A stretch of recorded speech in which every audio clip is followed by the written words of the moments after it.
Andiamo subito a commentare un po' questa situazione politica con il nostro ospite Federico Simeoni, consigliere provinciale. Allora Simeoni, innanzitutto una buona notizia va detto, FVG Strade diciamo così, ha iniziato a tagliare anche l'erba delle strade provinciali. Beata allora, ancora un po' potevamo aspettare che iniziasse a raccogliere le foglie per l'autunno.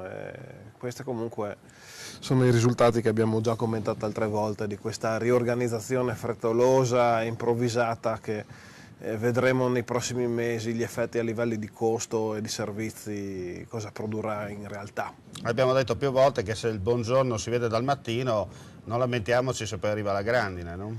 Purtroppo sì, ma non è la prima volta che lo diciamo davanti alle vostre telecamere. Senta, tornando invece, restando sempre per quanto riguarda un po' il ruolo della provincia, abbiamo sentito nel servizio che ci sono ancora, diciamo così, delle funzioni che l'ente intermedio sta svolgendo, però funzioni che ormai stanno andando sempre di più a dismissione. Sì, queste che stavamo prima vedendo sul vostro servizio sono le funzioni marginali che rimarranno almeno fino a ottobre, in quanto poi con l'avvio dell'anno scolastico tutto il settore dell'edilizia scolastica dovrebbe transitare dalla regione poi alla regione ai comuni. Non è chiaro ancora bene come verranno riorganizzate sia il personale che le risorse finanziarie, probabilmente ci sarà anche un'ulteriore proroga, ma siamo sempre nel tema delle improvvisazioni.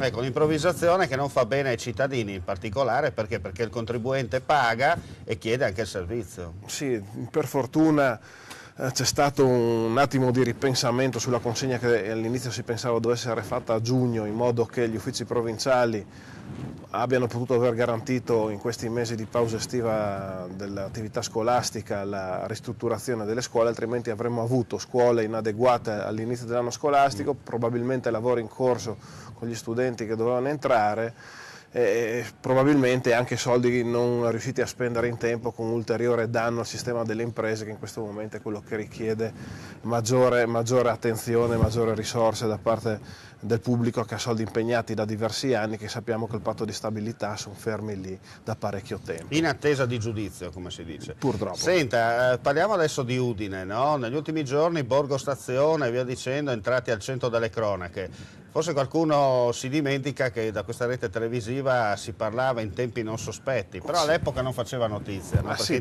si pensava ad altro. Probabilmente adesso certi suoi colleghi sono in ferie, quindi quelli che sono più sul campo hanno più spazio sui giornali, e la situazione di Borgo Stazione, che è sotto gli occhi di tutti da almeno credo ormai più di un quinquennio, è tornata alla ribalta, ma è una situazione particolare che richiede attenzione continua, non interventi a spot come siamo abituati invece a vedere e poi a leggere in questi periodi. Certo. Come Patria Furlane voi avete qualche idea, qualcosa, qualche progetto? State elaborando qualche iniziativa? Noi riteniamo che sulla questione di Borgo Stazione tutto deve partire da un cambio radicale dell'amministrazione udinese, un'amministrazione così permissivista come quella che ha retto Udine negli ultimi 10 anni credo debba essere necessariamente cambiata, perché Borgo Stazione innanzitutto necessita di regole.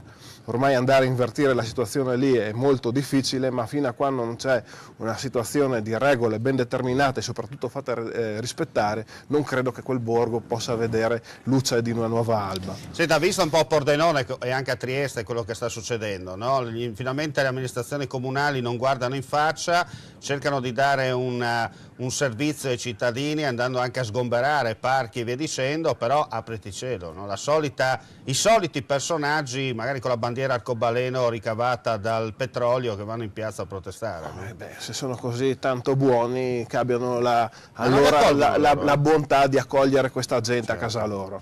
Insomma, autunno caldo, io ho scritto così per quanto riguarda la provincia di Udine, in generale intendo come territorio. Ma c'è parecchio fermento, credo che sia il momento buono per chi ragiona e ha volontà di fare, di ritrovarsi e delineare una strategia da qui a un anno e mezzo. Ecco, manco l'internet, come si dice qui Cabernet, no?